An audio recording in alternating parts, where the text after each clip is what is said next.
What is going on, everybody? I am back today to talk about a new Shudder original movie that, to be honest, I was actually very excited to watch because the film is called It's a Wonderful Knife, and one of my favorite Christmas movies of all time is It's a Wonderful Life. And in my mind, I'm thinking, wow, someone who wants to parody one of the greatest Christmas movies of all time and turn it into a goofy slasher film. So I had a couple of hopes for this.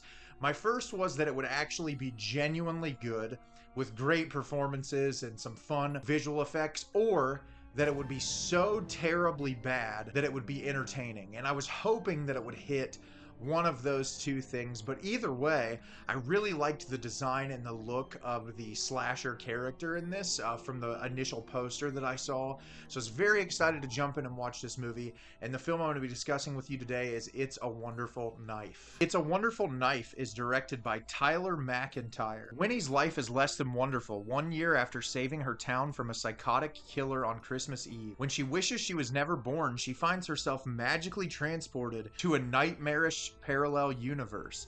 With the murderous maniac now back, she must team up with a misfit to identify the culprit and get back her own reality. So, as I said, very excited for this movie, especially with how big of a fan I am of It's a Wonderful Life. I thought it would be really hilarious to turn the premise of that into a slasher movie, and unfortunately this movie is really bad, and it's not the worst thing I've ever seen in my life. There are redeemable moments throughout it, but it's still a very bad movie that I don't feel like really understands exactly what it wants to be. I'll talk about it a little bit more when I break the movie down. So, as the plot description states, we're introduced to our lead character, Winnie. She lives in this very small town, and her dad, David, played by McHale, works with Henry, played by Justin Long, who Henry's character is one of the most powerful people in the community, and he's trying to turn this big portion of the community into a shopping center by buying all these people's houses off of them. There's one man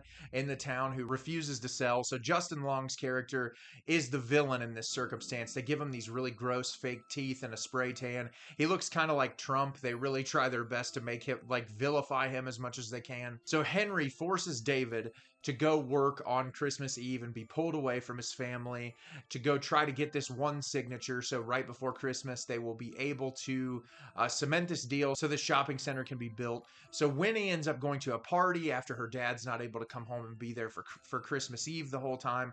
She goes to this party, and while she's at the party spending time with her friends, this masked killer shows up and starts murdering people. And Winnie starts to run away. Her and her friends are all trying to escape. Winnie ends up killing the killer, who I will not give the information to who the killer is.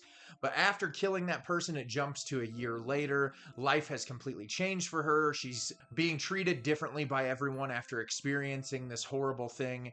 And she ends up going to the edge of a pier and wishing that she had never been born. After she wishes that, the whole surroundings around her changes, and she is in the same place, but no one knows who she is, and her wish has come true.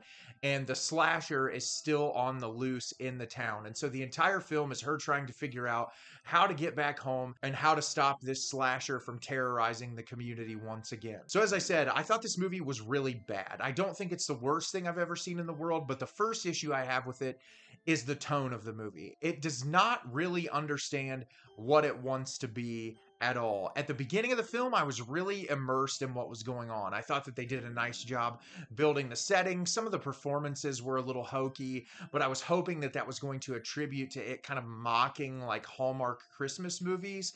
And so I was really kind of settling in. And as soon as she kills the killer and it kind of shifts in tonality, when the whole like It's a Wonderful Life premise starts to happen, there's all this stuff that gets incorporated that tries to come across as like dark humor, but I don't know if it's the way it's filmed and the way lines are delivered, but none of it is funny. It's like it's trying so hard to have a comedic edge, and none of the comedy in it works whatsoever. And I think a lot of that has to do with most of the performances in this film are bad, with the exception of our lead character and the friend that she makes with kind of the oddball in the community. I was relatively unimpressed with everyone in this movie. I felt like the performances were really lackluster and a lot of the line delivery was really flat, but it just tries to be comedic and it doesn't work. Like, one of the things is they live in this very small town, and you're supposed to assume that because in this alternate universe, Justin Long's character was able to get this house from that guy and built this shopping center, that it has ruined the entire community to where literally every person in the community is doing crack. On top of that, there's all these like dumpster trash can fires all throughout, and it's like, it would make sense if we're putting this in like a bigger community, but it's this little tiny small town, and so you're just like, okay, this is really pushing it. It's like trying to get into campy territory, but just the way it's incorporated, you're just like, did they think this through whatsoever? And then the dynamic between our lead character and the kind of oddball character that's introduced, it's really just kind of forced in there so there can be a plot. At the beginning of the movie, that character is introduced for about a total of 2 seconds, and they throw her in at the midway point when our lead character goes into the It's a Wonderful Life type of universe where she's never been born. And the entire crux of the film is the relationship between these two characters. And the problem I have is it's so shoehorned in so that there can be something to attach yourself onto that it just feels really out of place. And I did like the performances of those two characters. They were the standout in the movie, in my opinion. But the problem is you spend so little time with them. It's really hard to care all that much. And at the beginning, you know, she spends a lot of time with her brother and her parents, and it seems like that's gonna be the central focus. There's the character of the aunt that's introduced. They really spend a lot of time building up that family dynamic to where the rest of it doesn't really matter. And then when you get into the horror elements, there's no real looming threat, and I didn't find the slasher to be particularly scary. The CGI gore effects in this mixed with the practical were pretty bad. There were moments where the characters were stabbing that it didn't even look like they were stabbing in the correct place, and that kind of bugged me a little bit. They really kind of push the horror element to the back end, and they try to kind of put the drama at the forefront while also trying to mix that dark comedy element into it, and it really just becomes a mess. And that's the biggest issue I have with this film, is it is a tonal mess. It has no idea what it wants to be. It has some really bad performances. The cinematography, they try to do some creative shots. There's this one sequence in the movie where the killer is in the movie theater and they're like flashing the flash on a camera, and it's really nauseating, and I don't think it works the way that the director was intending for it to work.